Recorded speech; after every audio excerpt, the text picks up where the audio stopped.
জানেন কি, যে শহর নিজ হাতে গড়েছিলেন স্বয়ং ভগবান শ্রীকৃষ্ণ, একদিন সেই শহরই সমুদ্রের নিচে হারিয়ে গিয়েছিল। কেন তিনি শেষ পর্যন্ত তার প্রিয় নগরী দ্বারকা ত্যাগ করেছিলেন? এই রহস্যময় কাহিনী লুকিয়ে রয়েছে অভিশাপ, সময়ের নিয়ম এবং এক দেবলীলার শেষ অধ্যায়ে। অনেক বছর আগে সমুদ্রের তীরে গড়ে উঠেছিল এক অপূর্ব নগরী দ্বারকা। এই নগরী নির্মাণ করেছিলেন স্বয়ং কৃষ্ণ। যখন তিনি মথুরা ছেড়ে তার জনগণকে নিরাপদে রাখতে চেয়েছিলেন, তখন তিনি তাদেরকে এখানে নিয়ে এসেছিলেন। দ্বারকা ছিল সমৃদ্ধ, শক্তিশালী এবং সুখে ভরা এক রাজ্য।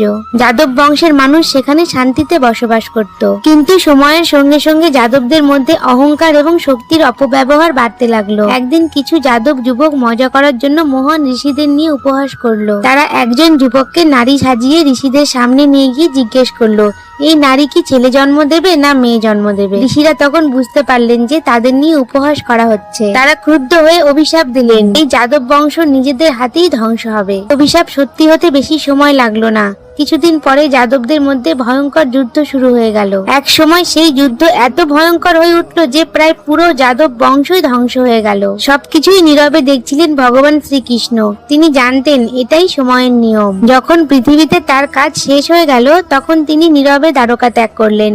তিনি এক শান্ত বনভূমিতে ধ্যানমগ্ন হয়ে বসে রইলেন। সেই সময় জরা নামে এক শিকারী দূর থেকে তার পদতলকে হরিণ ভেবে একটি তীর ছুঁড়ে দেয়। তীরটি এসে কৃষ্ণের পায়ে গিয়ে লাগে। শিকারী কাছে এসে বুঝতে পারে যে সে ভয়ঙ্কর ভুল করেছে। ভয়ে কাঁপতে কাঁপতে সে ক্ষমা চাইতে থাকে। কিন্তু ভগবান শ্রীকৃষ্ণ তাকে শান্ত করে বললেন, সময় যতই শক্তিশালী হোক না কেন, পৃথিবীর সবকিছুই একদিন শেষ হয়ে যায়। কিন্তু ধর্ম, সত্য এবং ঈশ্বরের শিক্ষা কখনোই শেষ হয় না। এই কারণেই আজও ভক্তরা বিশ্বাস করেন ভগবান শ্রীকৃষ্ণ শুধু একজন রাজা নন, তিনি ছিলেন এক দেবশক্তি। তিনি এসেছিলেন পৃথিবীতে ধর্ম প্রতিষ্ঠা করতে। গল্পটি ভালো লেগে থাকলে এবং এই ধরনের আরো গল্প দেখতে চাইলে প্লিজ চ্যানেলটিকে সাবস্ক্রাইব করুন। হরে কৃষ্ণ।